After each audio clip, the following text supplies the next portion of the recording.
آج سے پہلے کبھی سنا تھا کہ کسی صوبے نے اسلام آباد پر لشکر کشی کی دھمکی دی ہو؟ یہ باتیں تحریک طالبان نے بھی کھل کر کبھی نہیں کی ہوں گی کہ وہ اسلام آباد آ کر قبضہ کر کے پاکستان کو خود چلائیں گے۔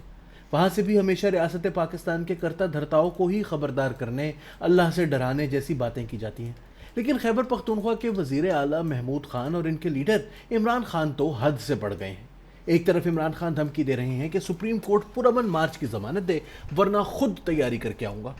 دوسری جانب ان کے شیرو وزیر اعلیٰ خیبر پختونخوا بھرے مجمع میں اصل منصوبہ بھی آشکار کر رہے ہیں کہ میں خیبر پختونخوا کی فورس استعمال کروں گا۔ اسی تیاری کی بات عمران خان بھی کر رہے ہیں۔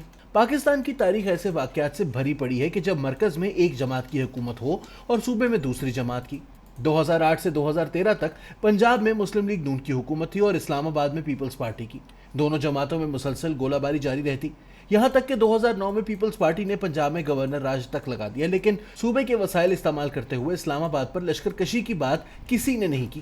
خود شہباز شریف کہا کرتے تھے زرداری کا پیٹ پھاڑ کر پیسے نکالوں گا، لیکن کسی بھی موقع پر یہ نہیں کہا کہ پنجاب کی فورس لے کر اسلام آباد پر چڑھائی کروں گا۔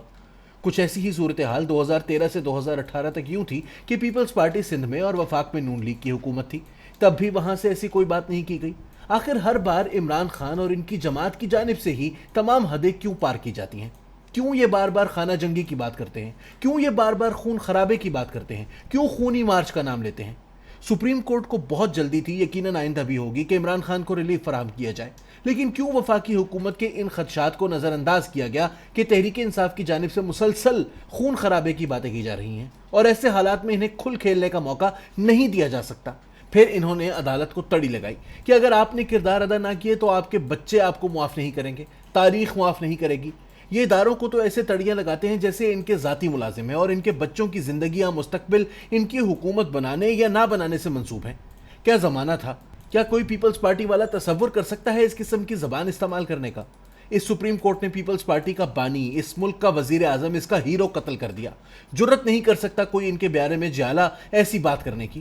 اٹھا کر فوراً توہین عدالت کے کیس میں بلا لیا جائے گا۔ مسلم لیگ نون کے 3 لیڈران طلال چودھری، دانیال عزیز اور نہال ہاشمی توہین عدالت پر 5 سال کے لیے نااہل کر دیے گئے۔ ادھر یہ صاحب ہیں کہ سپریم کورٹ کے احکامات کو جوتے کی نوک پر رکھا تو چیف جسٹس نے فرمایا ممکن ہے انہیں احکامات صحیح طریقے سے ملے نہ ہوں۔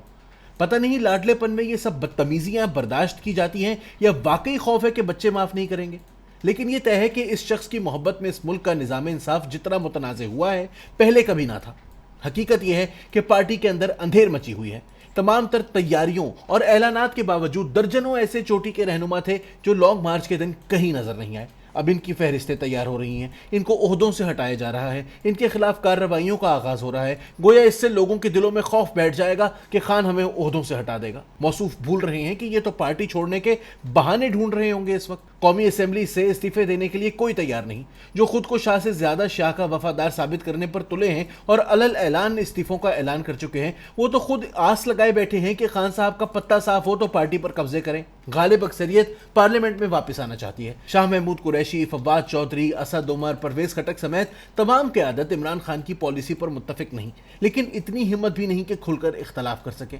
عمران خان یہ بڑکے مار کر صرف اپنے کارکنان کو یہ پیغام دینا چاہتے ہیں کہ ابھی بھی ان کے ترکش میں کچھ تیر باقی ہیں۔ وہ خیبر پختونخوا سے پنجاب پر فوج کشی کروا سکتے ہیں اور سپریم کورٹ میں ان کے حمایتی موجود ہیں، کیونکہ دھرنے میں یہ تماشا تو ختم ہوا کہ اسٹیبلشمنٹ کا ایک حصہ اب بھی میرے ساتھ ہے۔ اگر وہ ساتھ ہوتا تو اسی دن نظر آ جاتا، لیکن ایسا کچھ تھا نہیں۔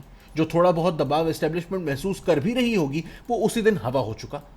سپریم کورٹ سے فیصلہ لیں گے تو زیادہ سے زیادہ اس دن والا فیصلہ آ جائے گا کہ ایک پارک میں جگہ دے دی جائے۔